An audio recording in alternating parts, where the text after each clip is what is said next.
Please. Sit down.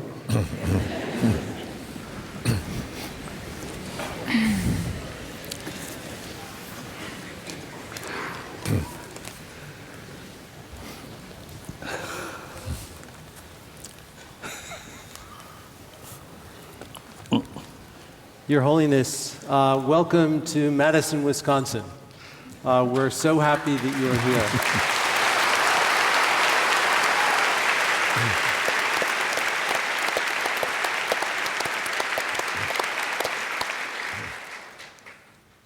Your Holiness, the Center for Investigating Healthy Minds and the Global Health Institute, which is directed by Jonathan Patz, are co-sponsoring today, and we're so pleased that you have given us your time today. Yesterday, we had all the speakers together, and we had a group of about 200 people who are friends and interested in these topics, and we brought the speakers and our friends together for a dialogue to prepare for today. One of the things that we did is we asked each person to deeply reflect on their motivation for being with us, for their motivation to attend an event like this. And we asked them to imagine a world where change might occur, where kindness and compassion were something that was familiar and nourished in our children and in our educational system. We asked them to imagine, to envision a different kind of world. And we had cards that each person wrote some reflections on among our group of 200 people. And the cards were collected, and Aaron Stern, who you know from the Academy for the Love of Learning in Santa Fe, New Mexico, and his colleagues, Molly Sturgis and Logan Phillips, have taken all of the comments that people have offered, the 200 people, and have assembled it in a little performance. And I'd like to call them to the stage, and they will do this performance for us that represents the collective vision of human possibility. So if we can have Molly and Logan. Human possibilities.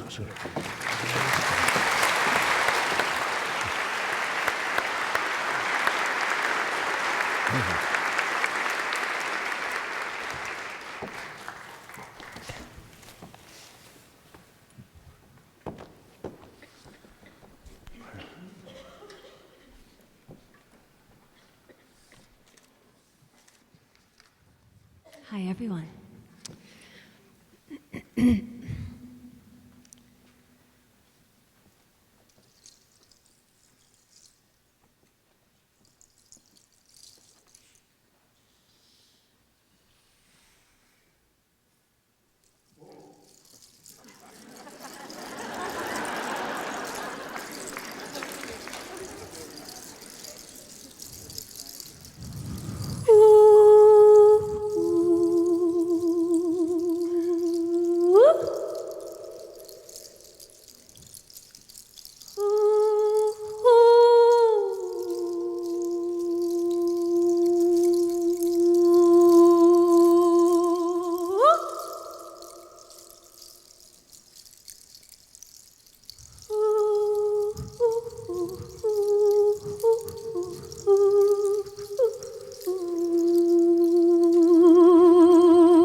We, more than a collection of many eyes, we, a collection of many hearts, we, people coming together as equals without hierarchy to our joys and sorrows, we see a world of people seeing happiness together.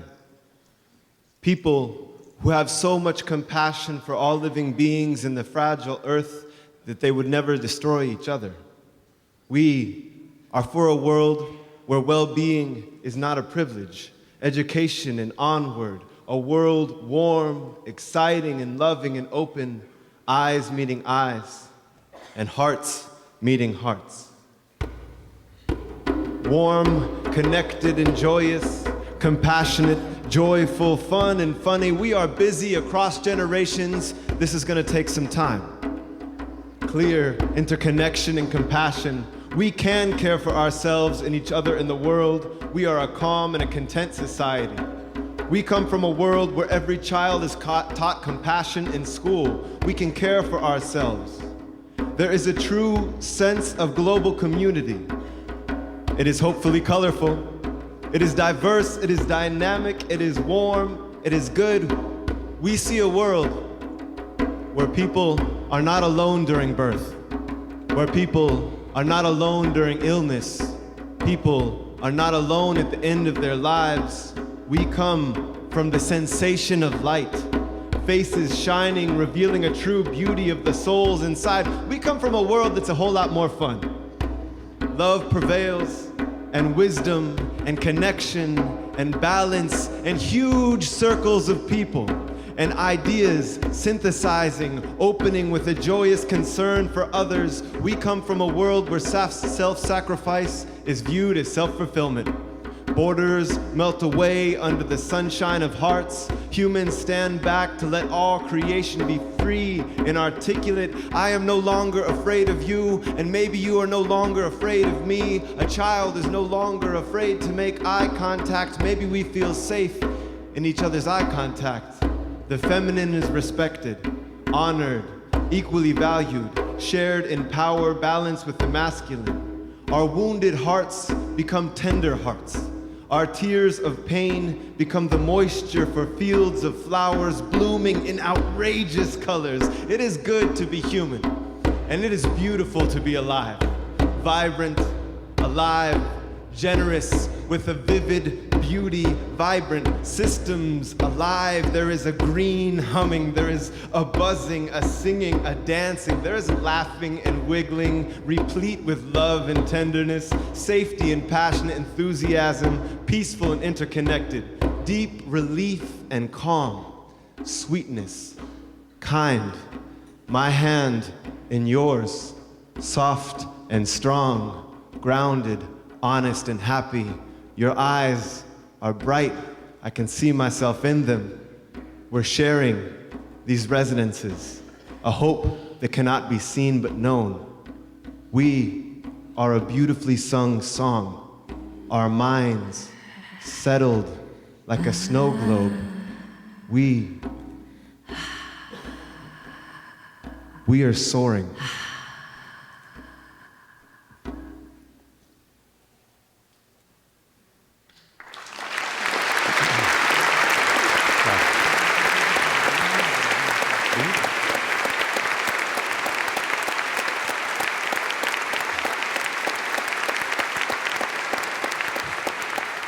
Thank you.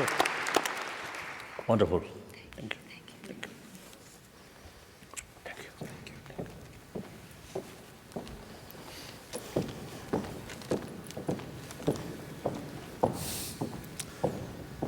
you. So, Your Holiness, I'd like to now turn the panel over to my very dear friend, someone I've known since 1972. We grew up together. And it is really quite extraordinary how our lives have continued to be so interwoven. Dan Goleman. Thank you, Richie.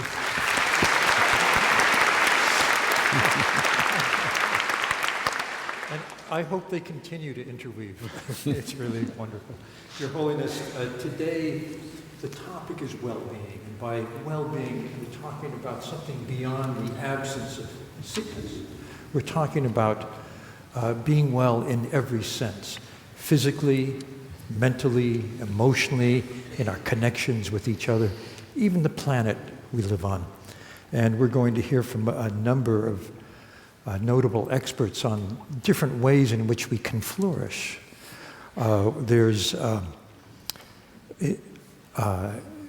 To stage right here is Jonathan Patz, who you know well. Jonathan helped organize the Mind and Life meeting on ethics and the environment. and interdependence. Jonathan is a co-winner of the Nobel Peace Prize for the report on ICC report on global warming, and he's going to address what a healthy planet looks like. We're honored to have Ilona Kickbush with us, who's going to look at global health. Ilona has worked with the World Health Organization, is a professor in Geneva, and is one of the most prominent voices on global health policy. And to my left is Lord Richard Laird, who you know from other occasions. Richard is a member of the House of Lords and is one of the most eloquent voices in economics, which is his discipline, for the argument that financial success is not the right measure of the success of a country. Rather, it should be the happiness and fulfillment of its people. And then Don Berwick, a physician and perhaps the most influential voice in American health policy, is going to talk to us about what a healthy healthcare system itself will be. So we'll just start right off with, I think, is it Richie? Yes. So, Your Holiness, I'd like to start by framing our conversation and reminding us all that our minds and bodies are intimately connected. And this is something that scientific research has helped us to better understand, how the brain circuits involved in emotion in different regions of the brain connect to different systems in the body, like our immune system, our endocrine system, and our autonomic nervous system to influence our health. We know that mental turmoil, that stress, can exact a cost on the brain and on the body. In the brain, stress can lead to a decrease in the growth of new neurons. This is one of the major mechanisms of neuroplasticity. We call it neurogenesis, and it simply means the growth of new brain cells. And stress can impair neurogenesis. Stress can also lead to changes in the connections between brain cells. It strengthens some connections and it leads other connections to retract. There are changes in the literal volume of different parts of the brain, particularly among children who are exposed to adversity, children who are maltreated, who are subject to either emotional abuse or to physical abuse. We also know that there are changes in the body. There are changes in inflammation that are exacerbated, that are increased by exposure to stress. On the flip side, there is new work that shows that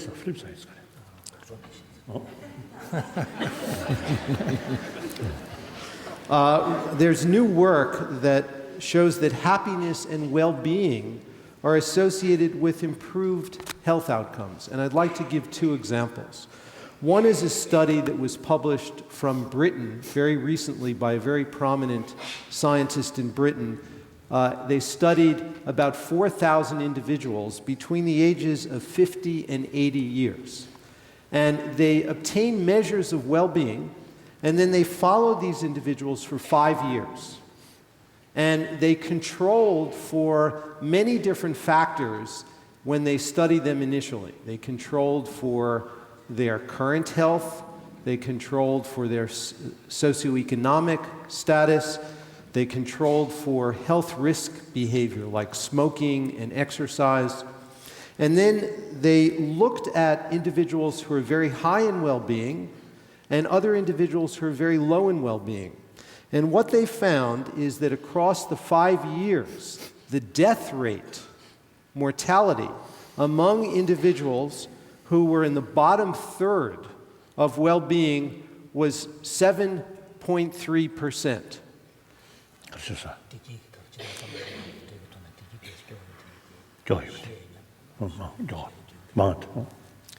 The death rate among those who are in the highest levels of well-being was 3.6%.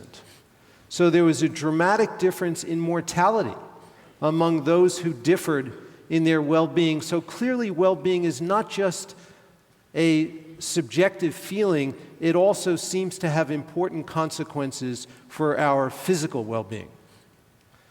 One other study that appeared in 2012, very important study because it has such critical implications, which I think everyone will appreciate. This is a study of about 2,500 individuals, and they're all members of a health plan.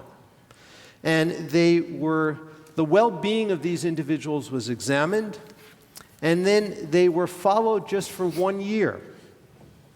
And what they found is that for each increase in well-being, for each point that a person had more well-being, the participants in this study had approximately 2.5%, they were 2.5% less likely to have a hospital admission.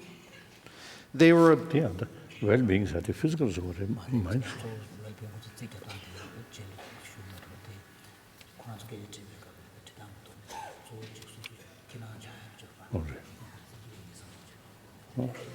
So I was wondering how, when you use the term well-being, how do you measure? What is the criteria that is being? Mainly physical level or emotional level. emotional. It's about people's, their self-report. This is the standard, their person's meaning and purpose in life.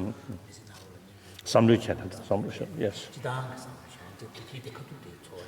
Yeah, did it? Yes. Yes. Oh. But a measure as simple as this, and the other thing they found is that those who were in the lowest group of well-being were more than 2.5 times, they had more than 2.5 times the annual expenditure in dollars for their health care. The people who are the lowest in well-being, it cost $5,172 for their health care on average. In that year, compared to those who are the highest in well-being, it cost $1,185. There was almost a five-fold difference in the cost for health care in these groups that differ in well-being.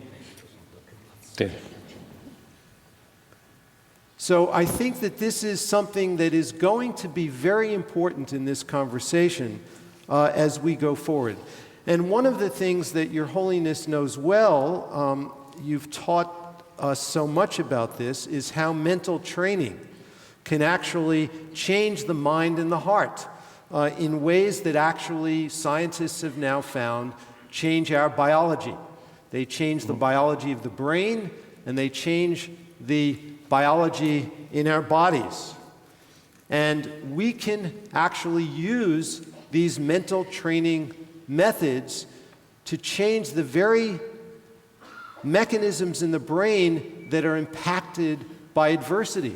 We can begin to use mental training to begin to reverse and transform some of these effects. And if we can have an impact on well-being through the changes that occur in the brain and the body, maybe these methods can actually have an impact on our physical health in ways that have economic consequences and actually lead to decreased healthcare costs, which is something that I think we'll hear more about as this conversation unfolds over the course of the day.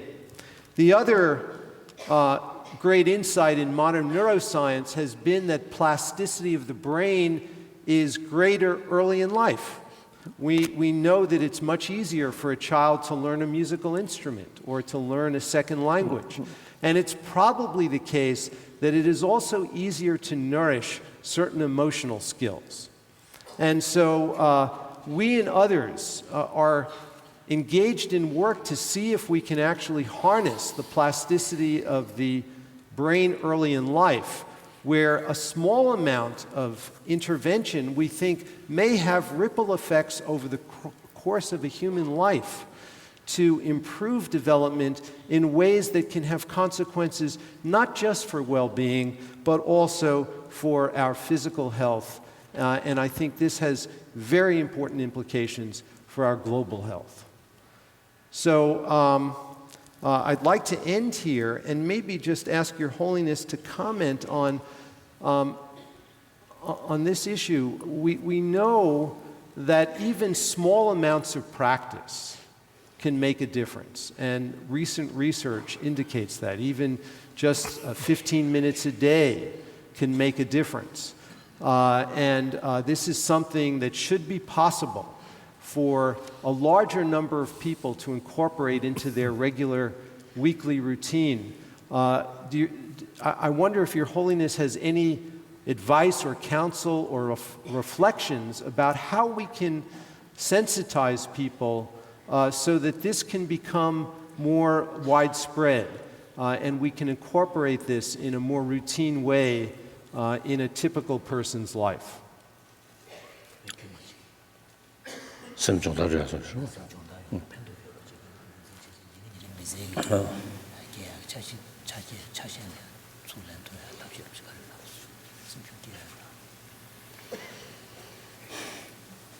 I think for you and you, those as we already know, I think sort of my idea already you know.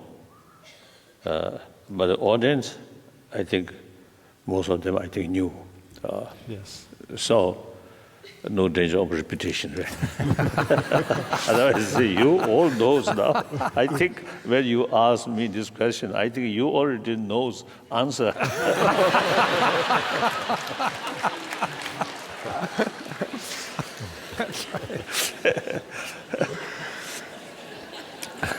It's an important audience. Now, I think this very moment, I think everybody feel sort of calm, easy way. And I myself also, if I consider you something different, I myself, because I myself consider something, firstly, I'm Tibetan, I'm Eastern, although some Asian people here. So if I too much emphasis, I'm Asian. And then usually you see people fond to make distinction, Eastern or Western or some kind of big differences. On that sort of level, I consider myself Easterner. Then Buddhist monk. Then even I think more, I'm His Holiness Dalai Lama. You see, that kind of sort of thinking or feeling is automatically make distance from you. Result, more sort of anxiety, right? Uneasiness. Sometimes even feel little because of the fear. Same occasion, this is same situation. I consider you another human being, human brothers, sisters. No differences. I'm just talking, another human being. Then is it that kind of sort of, sources of a little bit sort of anxiety, a little bit of stress that immediately go.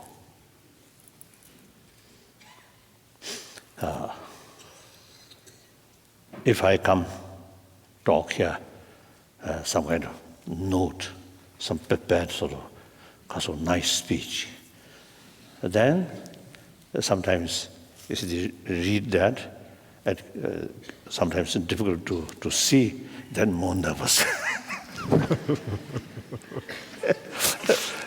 So just come here. I always feel I'm going to talk with another human being. Nothing special. I don't care. This is some seriousness, right? Seriousness. So therefore, it really relieves some kind of sort of grasping or importance for myself. Release. Then become very easy. Now here, I think everybody, feel some kind of was a peaceful atmosphere. If you see, we are selling some articles, because living just doing constitution 되는지 그래, 토시도 돼야 돼, 그래서 auction. I think then everybody maybe a little bit tense.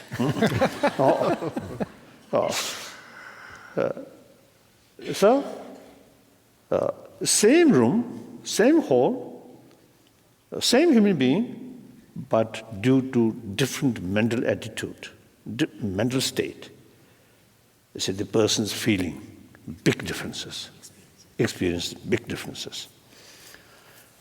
So, obviously, I think each one, when you met your dear friend, not only just a friend of money or friend of power, but genuinely as a friend of a human being. Then when you talk with such people, even whole day spent, you feel short period. If you talk with someone, you're a little bit sort of, even sort of not sort of hit because of the hatred, but even a little bit of distrust. Then, even few minutes, you feel little difficulties, stress. So all this related with mental element. So therefore, I'm extremely happy, really, so that encourage all these scientists. Some scientists, even you see, do not accept existence of mind, just brain, a neuron. So, change our life through surgery, not training our mind. If we are dealing with machine, or like this head, then only thing is cut and because of now we have these mysterious things that we call mind or consciousness or emotion. So dealing with that its own way, not through surgery on these things. Of course, grosser level of mind, entirely based on brain. So some surgery here, some change, brain, sort of also the situation, or some change. But then more subtle level, then I think still I think we need to further sort of research. Sometimes it seems to see the subtle level of mind come first the certain experience, then change or effect on our brain. So now dealing with mind, and the proper way dealing mind is through mind itself, through training. So here, I always say stress, not talking about next life, not talking about heaven or these things. Simply, how to build healthy human society, healthy humanity. A healthy society, healthy humanity will not achieve through governments or regulations or even United Nations. We cannot do that. So only, no, we cannot buy healthy mind from supermarket. Perhaps now only hope is those brain specialists. One day, they say, I think may find some technique.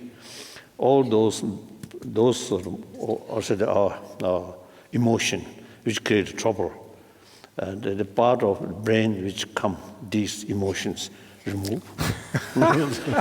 Then perhaps everybody, from Buddhist viewpoint, through surgery, everybody become Bodhisattva or Buddha. I think that's impossible. I think so too. Oh? I think it's impossible. So only thing is through training. Training means awareness. You see, deeper sort of analyze the reality, not based on superficial, but deeper level, combined with our own experiences. More awareness, then everybody want happy life, a peaceful mind. So the problem is we never pay much attention about that, and even pay some attention. They usually we rely on pray to God, pray to Buddha. Please bring me peace of mind. That's unrealistic. We must produce peace of mind through our own effort, through our own sort of mental action. Right? Mental action. So awareness, the mental sort of function, mental system. Then interest is already there.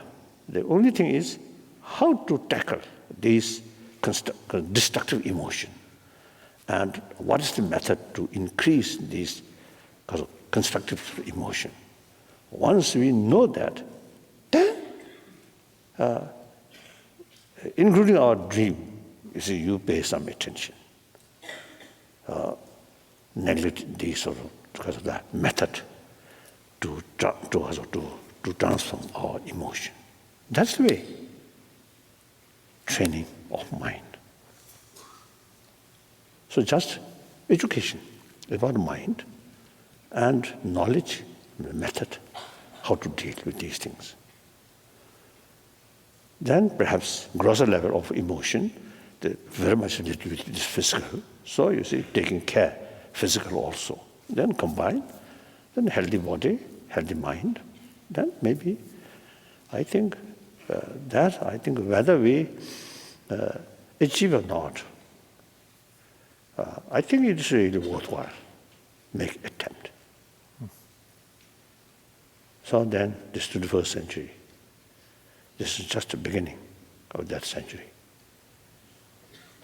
So the real positive result,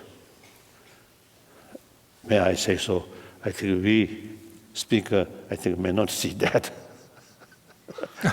we truly belong to, we are generation of 20th century, already gone. So we may not see the real, the obvious result.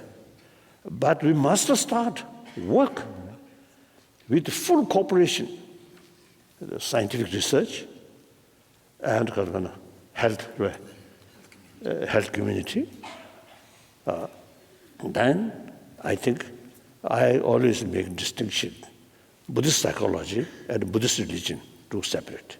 Of course, in order to practice Buddhism, since Buddhist practice is changing our mind or transform our mind, so therefore it is highly essential, full knowledge about mind world of mind. But we can take that as a science of mind, not related with Buddhism. Buddhism for Buddhist. But science of mind is something universal. So that I always stress that. Otherwise, you see, I think if people immediately get impression, or hear one Buddhist monk now talking about Buddhism. So some people may feel, Dalai Lama, Buddhist monk, trying to convert these scientists to Buddhist. Nonsense. So I never try to propagate Buddha Dharma. It's private business. I think last now few decades, I think we never discuss about the salvation or these things. We're simply talking about mind. Mm-hmm. The very name at the beginning, which is dialogue between Buddhism and modern science. And then I told, this is a wrong word. Buddhist science. Or another word, ancient Indian psychology and modern science. Modern psychology, that. So that's my view.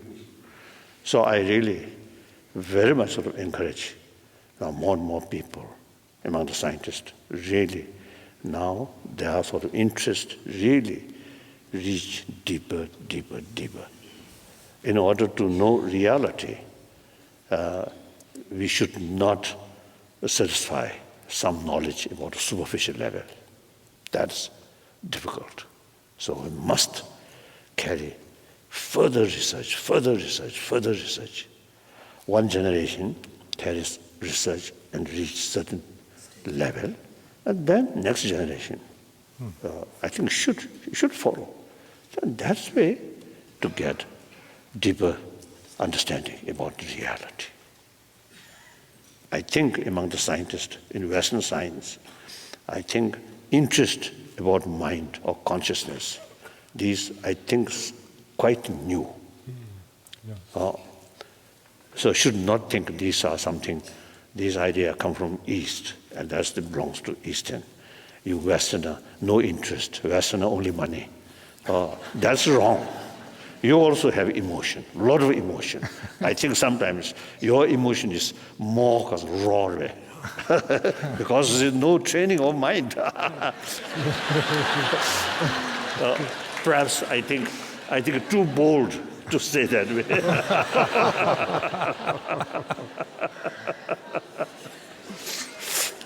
So you really feel really great, proud, a sufficient reason about technology, about modern science, these things. Really wonderful. So many people contented there.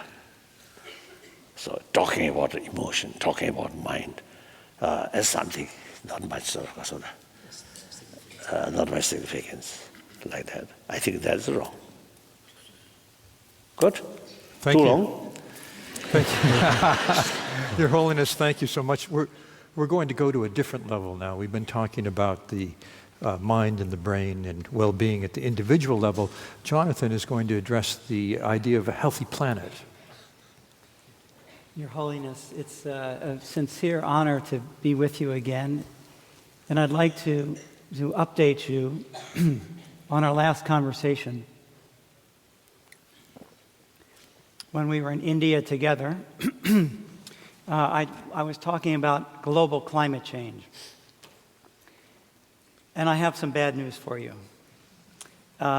Just last Thursday, it was reported that for the first time in human existence, the level of carbon dioxide in our atmosphere has exceeded 400 parts per million.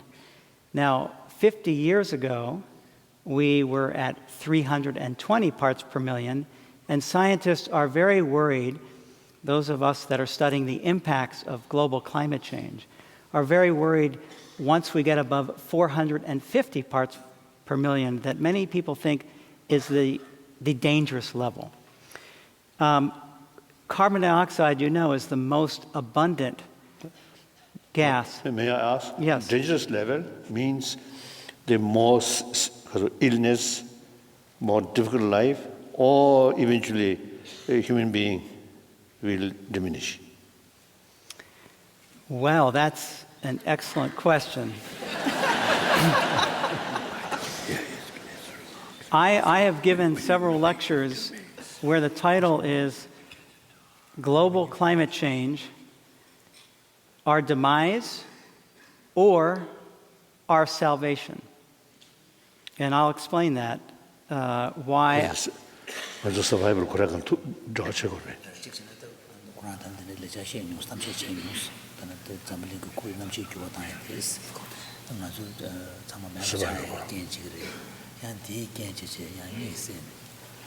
Right. Right. So there is such danger. Well, what happened last week was a a milestone level. You know, we knew that we've been climbing, but for the first time in 3 million years, we are at this level of 400.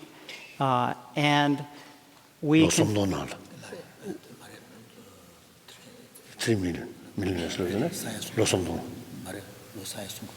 Oh, 3 millions. 3 million parts per million. so... Millennium. So can you Millennium. so can you say it again? For the first time in 300. So for the first time since humans walked the face of the earth. Yes. So in our own species existence, we've never experienced 400 parts per million, this level of carbon dioxide.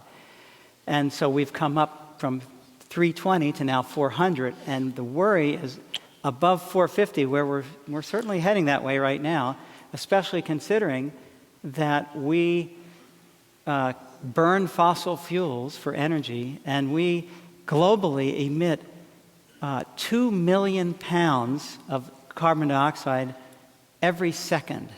Every second the clock ticks, there's 2 million pounds that we put up into the atmosphere, and that is about, and we are warming because of that. The Earth is heating up. Now, the last time we met, I told you the concern that I had that global climate change is one of the greatest threats that we face. And I talked about heat waves, floods, sea level rise, hunger and droughts, and very much concern about these issues, including climate-sensitive infectious diseases. And you told me, if you recall, because I've watched the video again and I know exactly what you told me,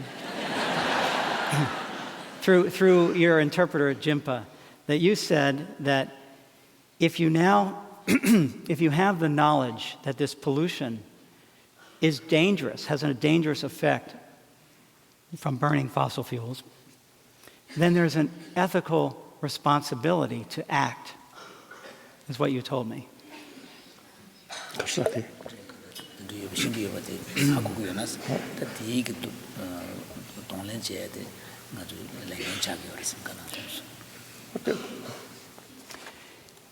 You know, I get choked up when I talk about this.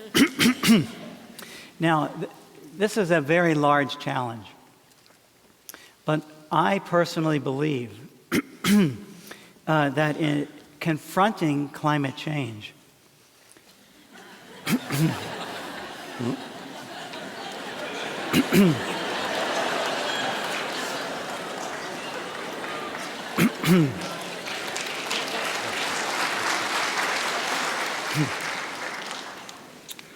Your Holiness, you're the most compassionate man I know.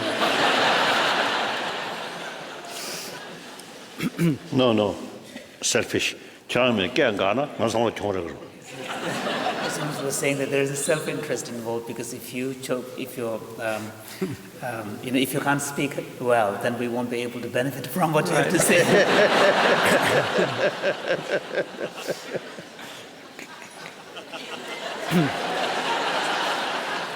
Well, this is good timing, because this is really one of my main points, is that I believe that by confronting global climate change, we have an enormous opportunity for our health and well-being. And here's why I believe that. The most recent analysis of the International Global Burden of Disease report, it's an international report looking at all diseases around the world. The most recent report came out just this year. And if you think about when we burn fossil fuels that cause heat-trapping gases and heats up our planet, we're also emitting urban air pollution, the dirty, foul air that is in polluted areas. According to the Global Burden of Disease report, every year, 3 million people die prematurely, they die early, because of urban air pollution, primarily from burning coal, oil, gas. In addition, there are many people around the world that use coal and wood for cooking indoors.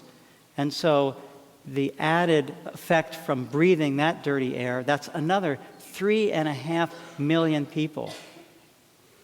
So we're talking more than 6 million people die earlier because of this exposure to pollution. That's equivalent to the same number of people around the world dying from smoking tobacco, from smoking cigarettes, which is a huge public health concern. So if you add on to this air pollution, the fact that part of what we use fossil fuels for is to run automobiles in internal combustion engines. And according to this report and the World Health Organization, there are many people that are not getting enough exercise because of our car-dependent lifestyle in many places. And the latest estimate is that 3.2 million people die prematurely every year from lack of physical exercise. Our own research here at the University of Wisconsin, we asked the question, if regionally, the largest cities in our Great Lakes region here, if the short car trips, these are less than 5 kilometers, less than 2.5 miles, actually less than 4 kilometers, if these short car trips were eliminated, what would be the air quality benefit? Cleaner air. What would be the benefit to health? That was the first question. The second question is, what if these short car trips were achieved by bicycle? And we're trying to be practical, and let's say just half of those short car trips, and only in the summertime. So 4 months of the year, half of the car trips are achieved. What we found, we would save in this region 1,200 lives every year, hundreds of thousands of hospitalizations avoided, and because Lord Richard Laird is here, I'll throw the economics in, that equates to about $8 billion every year in avoided mortality and health costs. So it's one example of why we need to design healthy places, like building cities for people instead of the automobile. And you'll hear from the speakers.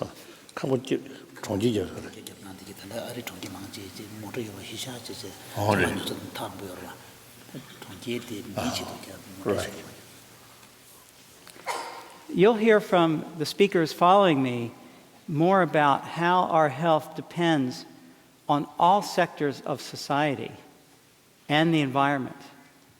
But I'd like to just end by telling you a story, a personal story. And it's when I finished college and before I went into medicine and public health, I worked with an endangered species. I worked with the peregrine falcon. And when we were addressing endangered species originally, any endangered species, but in this one, we focused on the bird itself. We focused on the spotted owl. We focused on various endangered species that were about to be wiped out. And we focused so much on that individual bird or animal or plant, we were failing. And it was only when we shifted our focus away from the individual endangered species and looked at its habitat, and we shifted our energy away from just that narrow focus and to look at the context in which that species lived, the natural surroundings. That's when we had success, when we brought experts together in wildlife ecology, toxicology, law, and other sciences. The habitats were restored, and the falcons population has now recovered. It's off the endangered species list. 더 조용되면 So I'll end by saying when we think of our own species, our own human species, we need to see ourselves in the context and dependence on healthy environments and a healthy planet. We need to pursue a new global health ethic also, and that is health for today with compassion and conservation of natural resources for a healthy tomorrow. So, wonderful.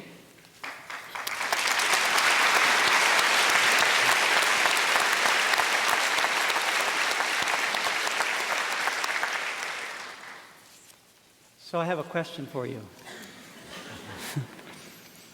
When people do learn and understand of these connections, what's the next step to inspire individuals and communities to actually take action and change their behavior? 아너 공민 이버들에 당구 다로. 아너 고유가 다로. 군주 컨디션 들으시다 간다 내주 간다 가인스 내주들 리 심배 슈구스 담담을 마시 그러다 신사배 슈구다 심부티 용하가 남기고도 자주 도토도에 다 답을 버리고 I think no. Firstly, knowledge through education, such like you. Now, when you explain the reality according to your research, really showing some sort of seriousness. So many people do not know is that. So, firstly, education. Educate people. Then, they also, you see, in spite, know that danger, but still, you see, consider the importance of immediate benefit. I think, like you said, use car, short distance. In spite of knowing that, I don't care, much easier, more comfortable, more convenient. So now here, again, it's a certain kind of willpower, determination, the long-term interest. The long-term interest, not only individual, but whole society, whole humanity. So that then develop the willpower, or I must implement that, in spite some temporarily little inconvenience. So here I think moral principle, again, I think involved. Not only just awareness, but sense of responsibility combined. Thank you, Your Holiness. One of my roles here is as time police. Oh. So we have 1 hour left. We have 3 speakers. Our next is Don Berwick, who's going to change our focus yet again. We've seen the individual level, the planetary level. Now, what happens at the local level or the regional level with helping people who are ill get proper care, and how does a sense of well-being fit into that? Don? Your Holiness, it's an enormous honor to get to speak with you. I'm trying to feel calm speaking with you, but it's not working. I'll keep trying.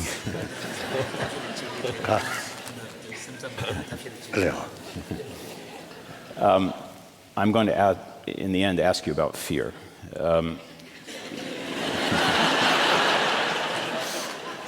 I'd like to start with three facts. I'm a pediatrician, a child's doctor, and when I saw children who had leukemia when I was young, in my 20s, everyone died. They all died. I held those children. And Today, they all live. Every child with leukemia that gets proper treatment can live. So this is a miracle. Medicine has changed the fate of many, many people, organ transplants and dramatic successes. That's the first fact. I don't deny that. The second fact is that in almost every country in the world, certainly every developed country today, the cost of health care has now become a major problem, a major burden. Whether the costs are paid by government or by the private sector, it depends on the country, but always the healthcare costs are going up much, much faster than other parts of social enterprise, and therefore healthcare takes money from other things. In the state that I live in, Massachusetts, investment in education of children by the state has fallen 45% in 10 years. Healthcare costs have gone up 60% in 10 years, and that they're related facts. As healthcare takes more, there's less available for other important social investments. So we have miracles, and the costs are now unsustainable in my country and many others. The third fact is the hardest one to explain, but it is overall, there appears to be no relationship between the increase in healthcare costs and the health of the society. In America, we have a lot of data on variation in healthcare costs. From city to city in America, the variation is about 400%. For people my age, that variation is from about $8,000 per year to well over $20,000 per year. And if you study it,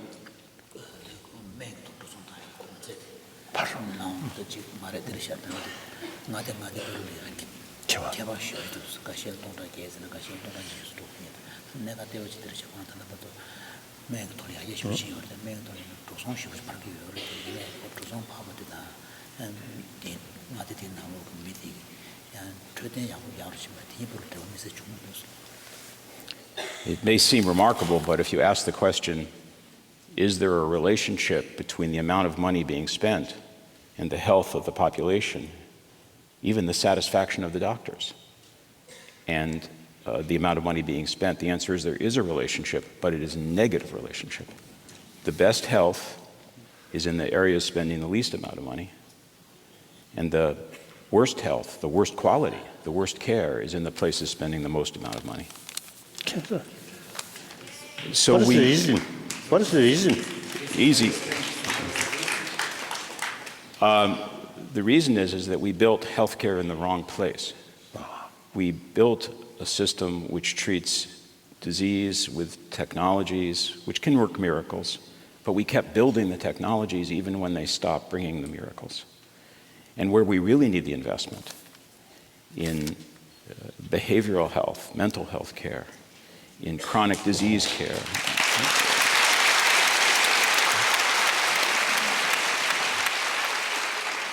And I think in care that is based in communities, not in hospitals, we're not putting the resources there. Yes. And the economic self-interest, the companies that make their money on So it's the good news is we have a solution. It would be possible to rebuild healthcare to produce health, or participate in producing health. But the bad news is it requires a tremendous amount of change. And my work has been to try to help those changes occur. But here's the problem. I think it is fear. People have a mental idea of what great care is. And there are three beliefs that I want to focus on. One is the belief that more is better. More treatment, more drugs, more tests. That's not true, I just told you. Where we see more, we actually have worse results than where we see more subtle use of care. The second belief is that the way to get health is through health care. As if you went to the hospital enough, if you had enough procedures, you would become healthy. And we know that's not true. We know that for every percentage change in health that health care brings you, other things like what you eat and how you exercise and whether there's poverty and whether there's justice, these have 400% more influence on health, 400% more influence than the care. But people don't believe that. People believe you get healthy through care. The third belief, which Richard will talk about, is that you can separate body care from mind care, that you could treat my body and not my emotion. And that is not true. We know that there's a very strong relationship between attitudes and self-esteem and pride and joy and health, as Richie knows. But people are frightened. And when you go to the public and you say, more is not better, they think, oh, you're going to take something away from me. That's a trick. It means you're trying not to give me what I need. If you see... If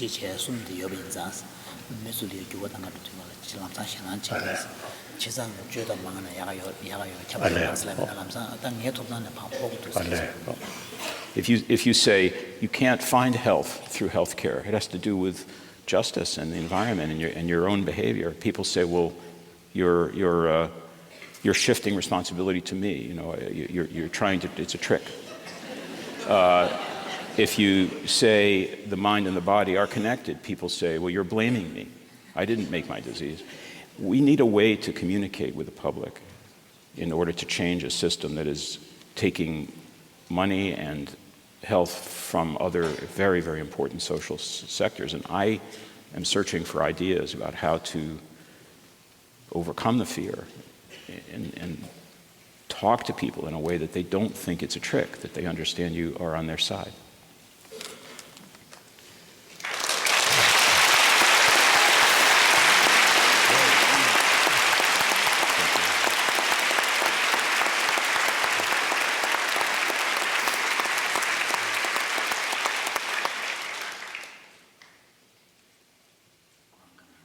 Your thoughts? Do you have some thoughts? I think again, I believe education, awareness. I think society, certain sort of habit or certain sort of way of life and way of thinking. Now, custom chasar. So there's become sort of firmly kind of ingrained. And some sort of new findings, there's a new explanation on the basis of finding. Not easy to accept easily. So again, because of that, educate, tell, then share the Risha. The main thing is to really finding a way to explain it. I think like you, these people, you're really very, very expert. So, I think you should speak more, and I think those, you see, the televisions, media people, I think should give more time. Let's speak about these people, rather than you say advertising, or this is something very good, wonderful, or sometimes you say the political sort of propaganda. I think that's better. I think this is a fundamental issue, isn't it? Some other economy, these things are secondary, I feel. This is fundamental. We human being, see, everybody wants they live long and more comfortable. So I think this is a fundamental issue. So you see, a certain way of thinking, certain sort of culture way. It's sort of a habit. Nowadays, initially, certainly some resistance or difficult to accept that or understand that. So we kept to continuously. I think now up to you. Time police. Thank you. I'm going to make you a deputy time police. That means assistant.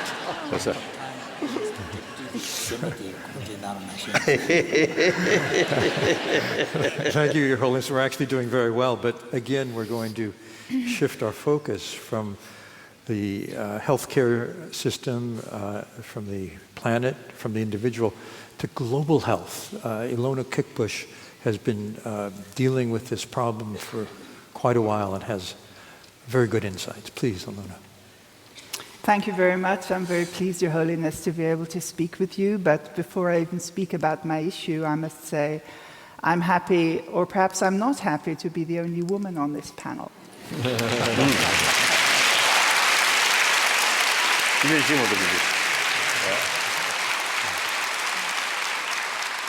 And I thought, just like you were the only monk and you had the color, since I was the only woman, I would also bring some color. The issue of global health, we've been through a global health revolution, and probably you've heard about that. The Millennium Development Goals have helped us. And if you think that we've been able to reduce HIV/AIDS infections by 25%, we've been able to reduce childhood mortality by about half. We've been able to nearly eradicate polio. We have really made enormous strides in global health. But we are seeing that we're coming to a limit with the model that we are using, because these strides have been made with what we could call a vertical disease model. Very focused, very intense, and as I've said, with significant results.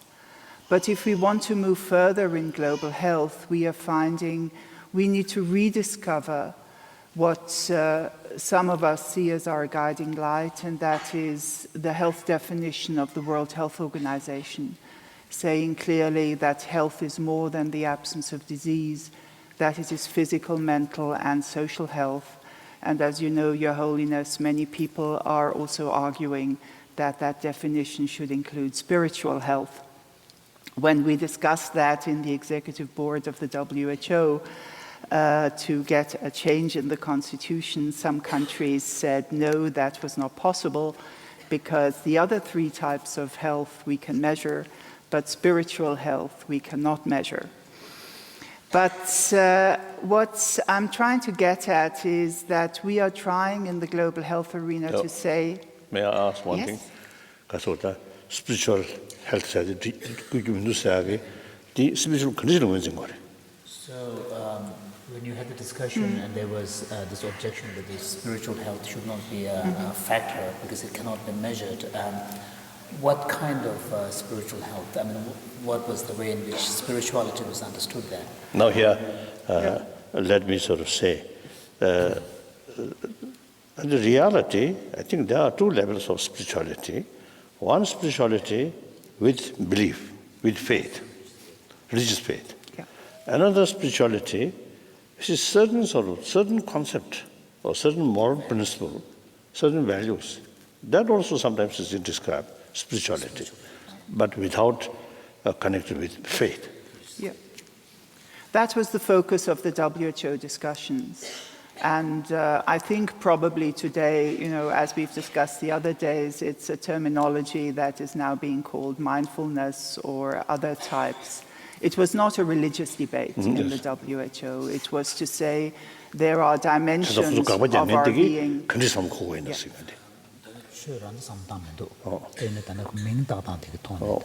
Yeah. So what we are discussing right now is how we can move from the disease model of health to a model of well-being, a model of individual well-being, but also that brings together the kind of issues that were touched upon. On the one hand, to take more into account the environment in which we live and how people not only create their own health, but create each other's health by supporting each other, by helping create healthy communities, and we have embarked on such initiatives. But now, even one step further, to start to understand that we also cannot only think of human health, we have to include the health of the planet. And for that, we are seeing that the models of production and consumption in our society are counterproductive. In the health discussion, we see very clearly we're moving from the infectious disease epidemics to what we call the non-communicable disease epidemics. If you think of the fact that 30 million children in developing countries are overweight and obese, and they are overweight and obese because of this change of lifestyles, because of a push from transnational companies, because of marketing of food, of soft drinks to children globally, then there is a new type of global health responsibility and a new type of global health ethic that becomes important, and that we have begun to call the commercial determinants of health that we also need to look at. At the same time, we find that the health discussion then gets very close to a discussion about consumerism. How do we also, in this part of the world, how do we exert the influence that we have? Whether it's the working conditions of women in Bangladesh, or whether it is in relation to our meat consumption or to other issues. So we are grappling in the global health arena, how can we stay focused? How can we measure our results? But at the same time, how can we combine the drive for equity that the global health ethic and the global health movement has with a drive for well-being and a different understanding of how health and society interact. And that, of course, also means speaking the truth to power. And we find that frequently global health advocates come into situations where it is difficult to speak the truth to power. That can be about sexual and reproductive health of women. That can be about the tobacco consumption and companies. But that can also be about the kind of issues that were raised by Don Berwick. What kind of health systems are we building in developing countries? Are they health systems really in the community, for the community, with the community? Or are they health systems that are focused on a disease model that bring an extensive amount of pharmaceutical and technological solutions? And we in global health are actually discovering what we call reverse innovation. That is to say that we actually, if we want to reform our health systems, we must learn from some of those community models in other parts of the world who are actually teaching us how you help create health within a social context, within a different understanding of health-body interactions with the mind, and a new type of responsibility that we take for ourselves, but also for those around us, and not only for our neighbors here, but really given the global health inequalities that are still up to 40 years in life expectancy, that we are willing to take responsibility for those in other parts of the world. Right?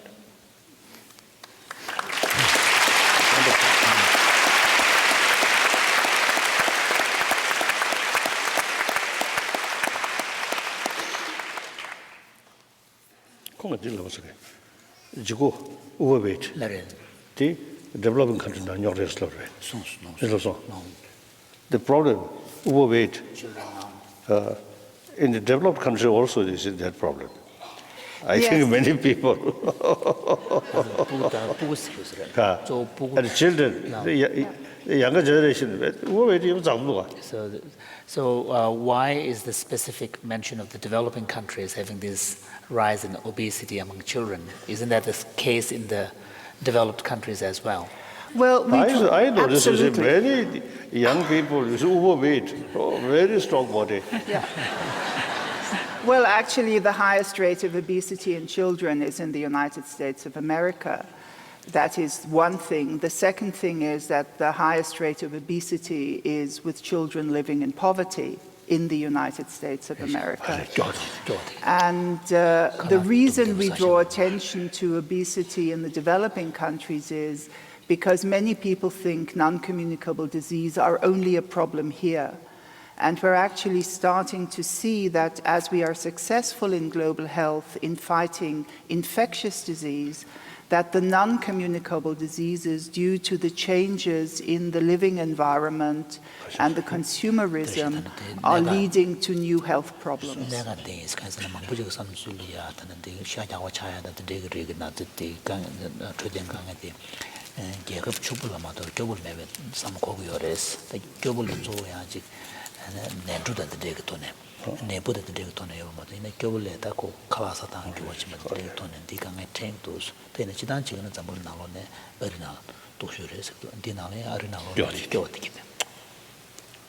And many people think obesity is a disease of affluence. It's actually a disease of poverty. And that's what we're seeing very clearly. Do you have any further thoughts on? We have a little time.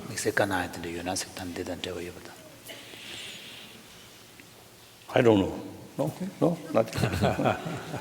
I'm always learning. Very good, wonderful. Okay. Well, we have a now I'm waiting the English accent.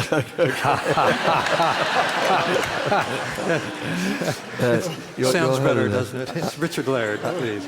Lord Richard Laird.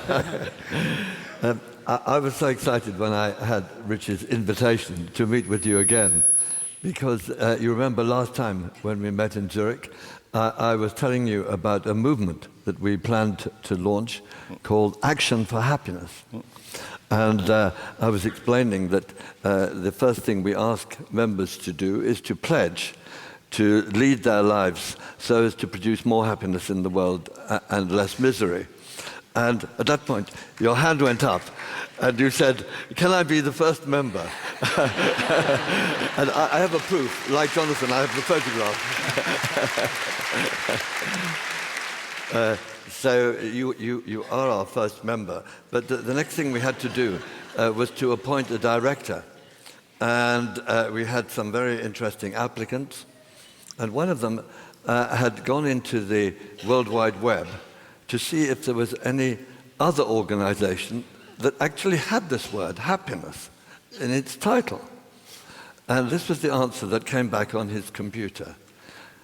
What the computer said on the screen was, "Your search for happiness has yielded no results."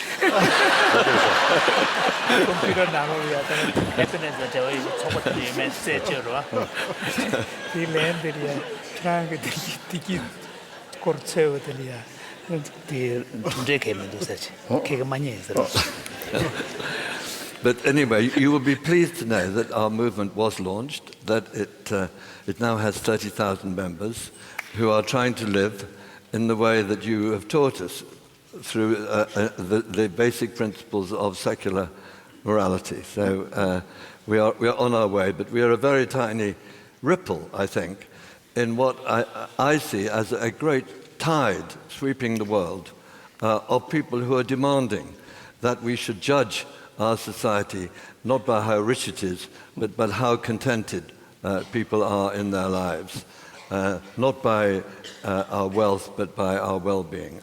And I think this is this worldwide movement which you have contributed so much to. And I think that we have some very encouraging signs. And I just wanted to talk about two dimensions of this. One is the dimension, the governmental and intergovernmental dimension, where there is some progress. And second is the healthcare reform.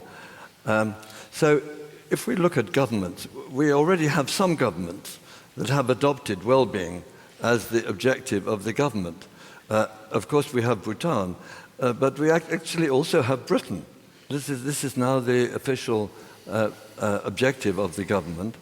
And we have well-being departments in all the main branches of our government, who are harassing the other workers in those departments to make them more sensitive to well-being. We are measuring, we have now for 2 years been measuring the well-being of the British population. And this is now part of the official statistics of Britain, along with the gross national product and the other things. And this theme of measurement as the first thing to get established, maybe it's the easiest, but at least it's the first step, has been taken up, as I think you perhaps know, by the OECD, the Club of Rich Nations in Paris. And this last month, they produced a very thick volume on how should we measure the subjective well-being of the population. Mm-hmm. This is not all those objective indicators weighted by something or other. This is the actual inner experience of the population of these countries. And they are saying to the member countries, we would like you to measure the well-being of your people in this standard way so that we can compare and learn from each other. And this is actually very important because this organization was the one that pioneered the measurement of the gross national income.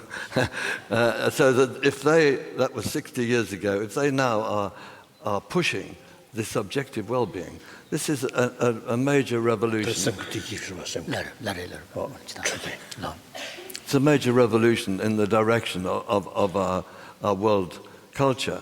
But of course, the most interesting thing this year is going to be what happens at the United Nations General Assembly in September, when they adopt the Sustainable Development Goals for post-2015.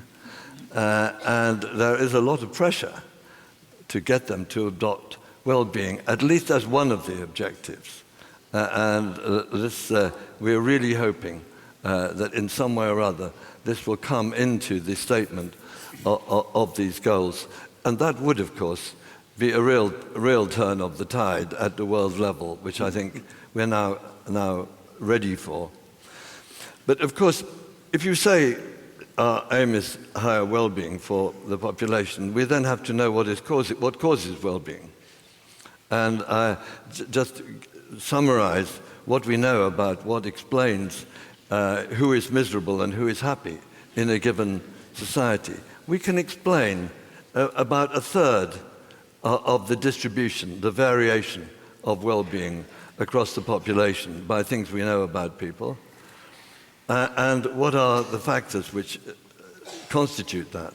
Income is a very tiny bit. Even in the United States, which talks about it so much, income it only explains under 2% of the variation in the population of who is happy and who is miserable.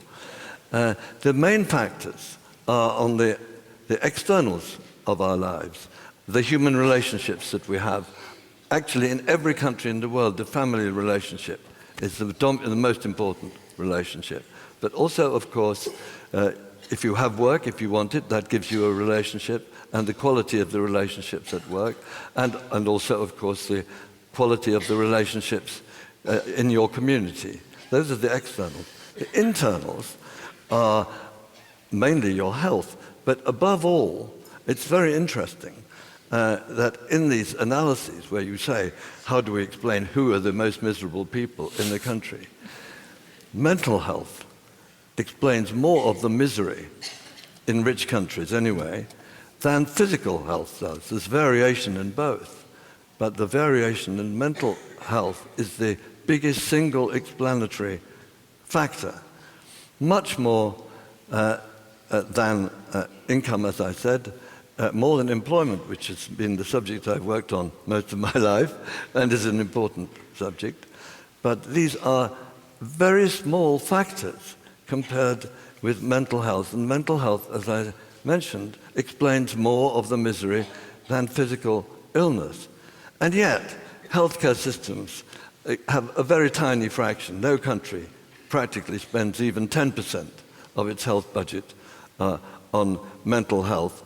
And it's a huge struggle to get mental health properly regarded. I was very pleased. I don't know why people cheered you, Don, at one point, but I think it was when you mentioned mental health. I hope that was it. Maybe they were just cheering you generally. I give an illustration of the difficulties of this. Richie and Dan and I were at the Davos meetings, World Economic Forum, last year. And I went to a meeting of what is called the Workplace Wellness Alliance. And this is This is 60 of the most enlightened companies in the world concerned with health of their workers. So this was a 90-minute meeting.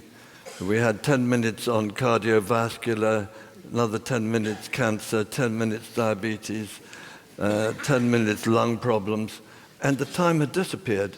No mention of mental health, no mention. Although these are employers, 40% of all the sickness absence that they suffer from is due to mental illness, not physical illness. And of course, in the society, 40% of all disability is due to mental illness and not physical illness. But we cannot get it taken that seriously. And I just want to mention...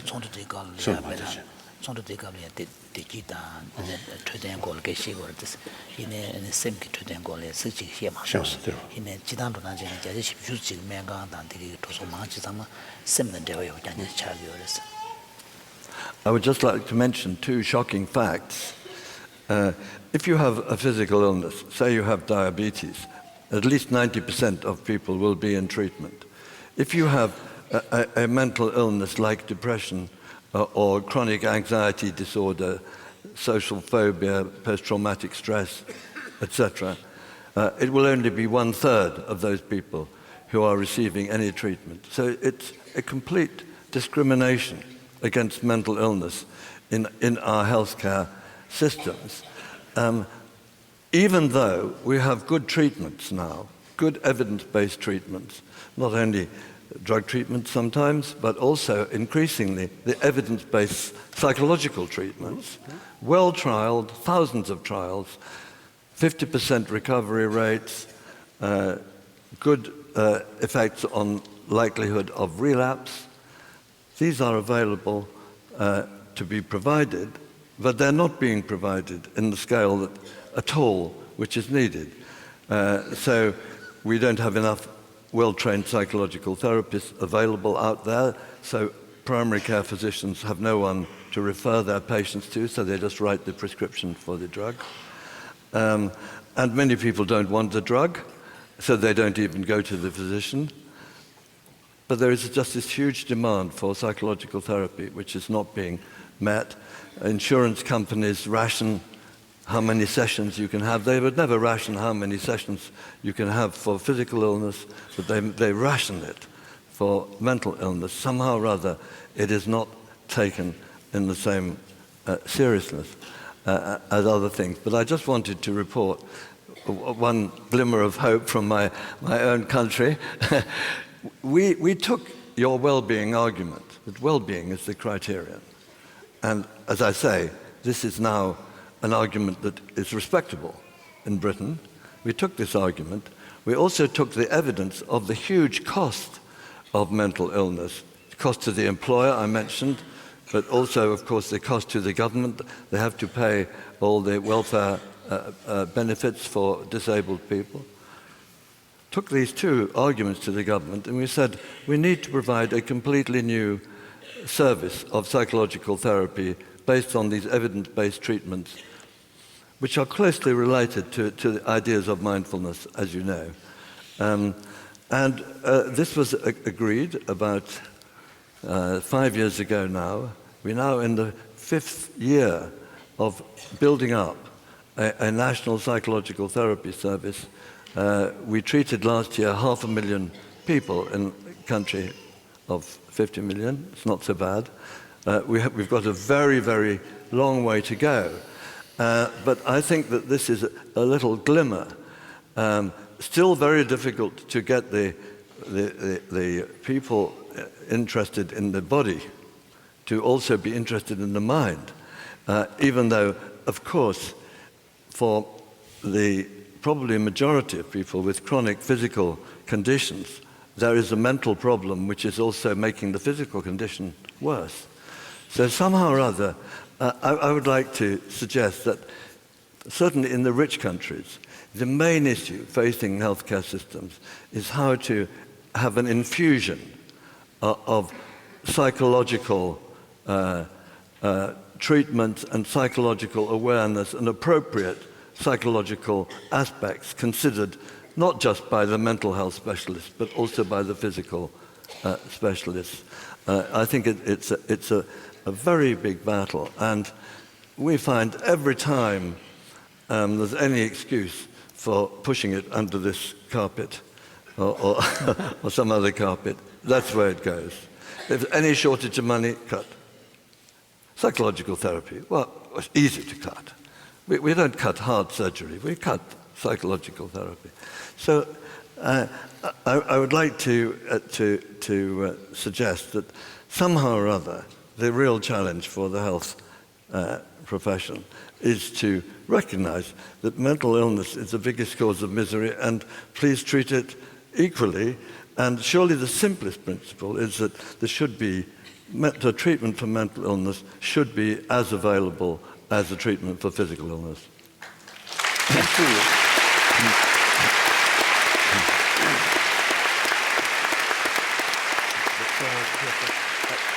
Ask a question. I wanted to ask Your Holiness, I mean, how do you interpret this great difficulty we have in making people think that illness of the mind is as serious as illness of the body? Why is it so difficult to make people accept this? I think the knowledge or concept about mind is, I think,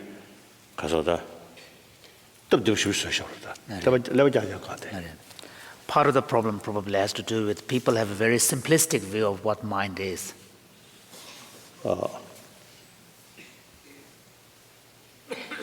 So you already have some kind of culture or custom. Custom now.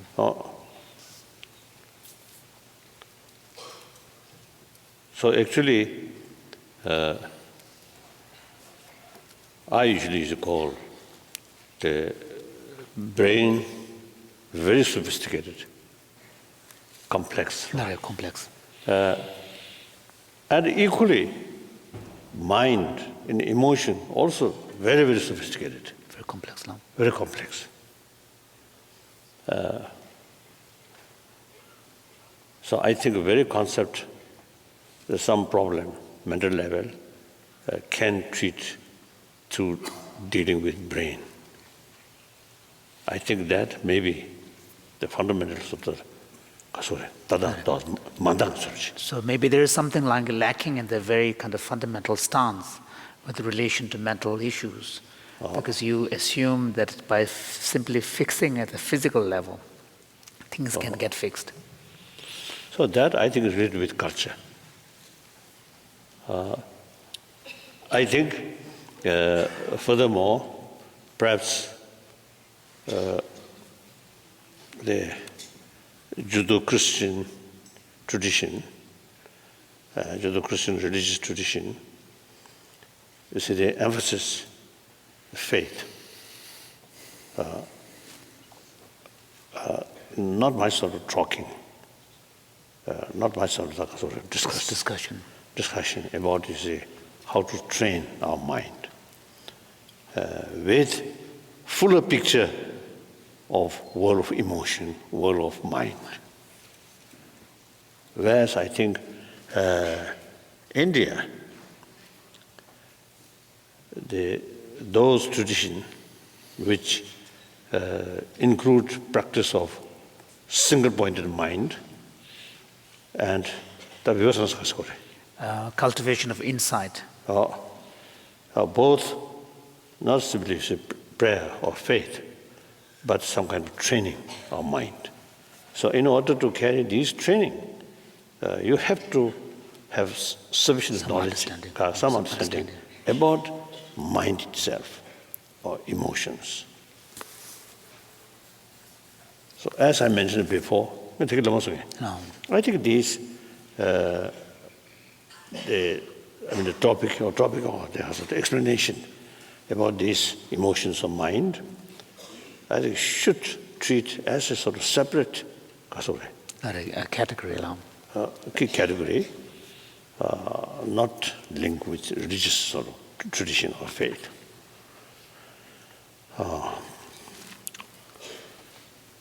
So then,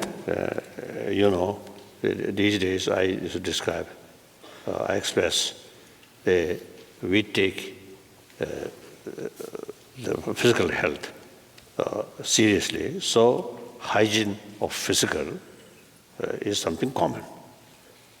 All this we, because of the study about the educate these things.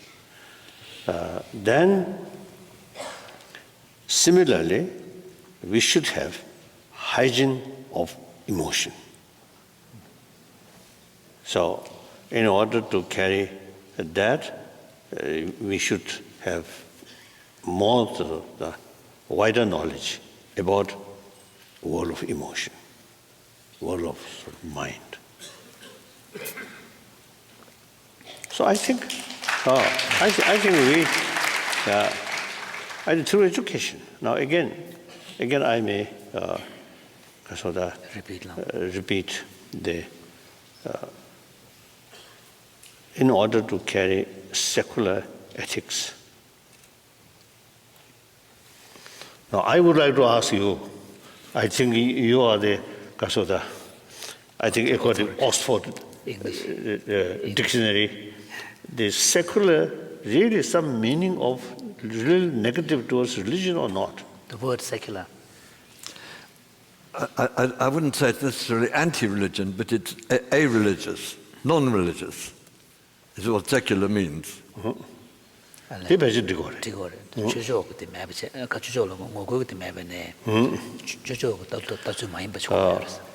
Atheism is something different, isn't it? Atheism, some sort of meaning of anti-God or something, isn't it? Rejection. Atheism. But secular... Secular doesn't mean atheist. No. Atheism and secularism, two different things. Yes. So it is, some my friend, some Christian, some Muslim, you see, they have some reservation, the word of secular. In the context of secular ethics. Yes. But in India, the India's constitution itself is based on secular principle. Yes. So the India, whole nation, very much religious-minded nation. So the secular, not at all, this is some kind of negative towards religion, but rather respect all religions. And also, according to some my Indian friend, they explain the secular also means respect non-believer. So I often use this word, secular. So the secular education, some sort of education about moral principle with further sort of detailed explanation about mind or emotion. This should consider as a sort of academic sort of subject, and the secular approach, whether believer or non-believer, it should be universal. So a secular way to approach, promote secular ethics, not based on religious faith. Even, I think, frankly speaking, even among religious people, there are corruptions. Sometimes I frankly sit, because of the telling, sometimes religion teaches us practice of hypocrisy, or saying nice thing, but doing something different. not very serious. So these, I think, lack of fundamental conviction of moral principle or secular principle. Yes. Through education, if we have some sort of way to educate people, importance of secular ethics, then on top of that, ethics based on religious faith, then become very healthy. But no matter what religion, one religion is so marvelous, important, but never be universal. So only secular ethics, a true secular way of approach, way of approach, that can be universal. So now my point is so this use secular kasota. I think it's that. So His Holiness is asking, from your point of view, given your background as a British, the way in which His Holiness is using the word secular in the context of this universal, inclusive understanding of ethics. So it is okay. Secular ethics is okay? Yes, but I would say that what I think I learned from you was that there are basically two facts which we need to bring together. One, every human being would like to be happy. And two, each human being is equally important. Yes. And if we can get everybody to accept the second of these, that every human being is equally important, then we can have an ethic which says we should try to create as much happiness in the world as we can. And we've got to that point without mentioning the deity. So that is, I think, the essential of the secular morality, that we derive it from these two basic human principles.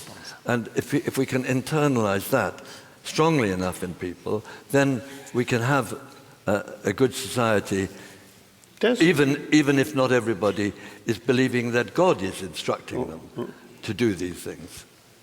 But if other people believe God is instructing them to do it, that is also very good, of course, yes, if it makes them do it. Very good, very good. Very good. Now, I have some confirmation. This word secular does not mean something negative towards religion. Confirmed from one experienced or old English person who has supposed authority about English language. Thank you. Thank you. Your Holiness, I have a follow-up question, though.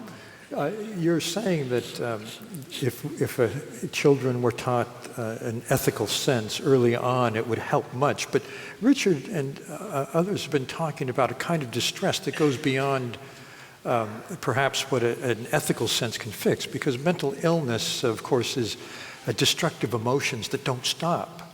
People who are depressed, who are very, very fearful, or a distorted perception. And I'm wondering about the potential role of outside the delivery systems of, say, hospitals and so on, of the kind of work that Richie is doing on mind training, as you urged him to do some years ago, taking techniques outside the religious context in a secular way, verifying them, and then spreading them widely. Do you see that perhaps people could also, in addition to whatever else help they get, could do something for themselves with this kind of mind training?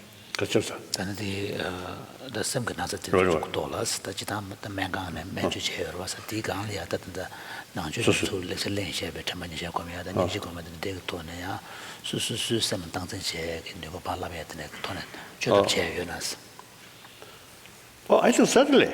I think my main interest or main concern is as a preventive measure from kindergarten, you see, some knowledge about our emotion and some knowledge how to deal with this emotion through education. Then that's, I think, best way, preventive measure. Yeah. Once someone, you see, seriously disturb their mind, then I think of course, so in those situations, of course, then we have to use the interventions that we are talking about, part of the delivery system, but also from outside. So obviously, you see, there are even those healthy mind, they create a lot of problem for others. So that the person himself, herself, not something ordinary level, not disturb their mind, destructive mind there, disturbed mind, very healthy mind. So therefore, they plan very carefully and how to harm other maximum way. So their mind is very healthy. Ethics not so healthy. Yes. So now we are talking more sense of concern of others' well-being. It's best way to get your own physical health. And fears, distrust, hatred, anger automatically reduce because you respect them. You love them. You actually voluntarily take sense of care or sense of well-being of them. Therefore, you see, these harmful emotions, I think generally will not come. Even you see develop, but quite weak, not very sort of intense. No. So then, if we teach people, the compassion is something very, very important. It is something because of the holy way. Holy, yeah. Holy. Precious. And then those people, not much interested about religion, then they don't care. But then if we educate people, the more warm-heartedness, more sense of concern of others' well-being is the best way to achieve your own peace of mind. Through that way, you get more healthy physical and happier family. Now, one family, 10 family, 100 family, 1,000 family, that is society. So healthy society will come through that way. So not talking about God, not talking about Buddha, it's a private business, isn't it? Now we are talking humanity, 7 billion human beings. So I think really, when this subject you see discussed with generation who belongs to 20th century, then this is truly compassionate. Our own interests not involved. We are talking or concerned about coming generation, isn't it? So we are not selfish.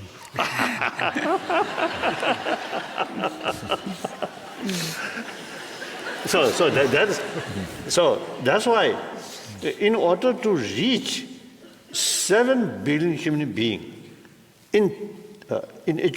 through education, so there's no other alternative except secular way. So if secular is something negative towards religion, then very difficult. Sure. But now your confirmation, I really 1,000 times thank. So this is now very good. Oh, secular, not at all. This is something negative towards religion. Actually supporting all major religious traditions, which talking about practice of compassion, forgiveness, tolerance. The secular ethics is basis of these sort of religious ethics. So therefore, then still, individual remain non-believer, okay, with certain conviction of because of the secular ethics. Then their whole life becoming more positive. And as a result, they themselves much happier. Then these mental diseases, I think, out of sort of loneliness, out of fear, out of too much sort of sadness, these will stress will reduce.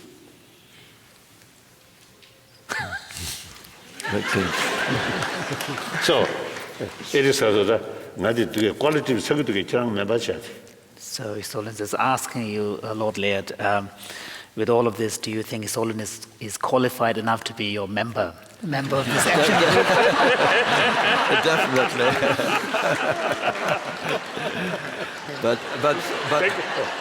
But we will report back to all the other members what you said.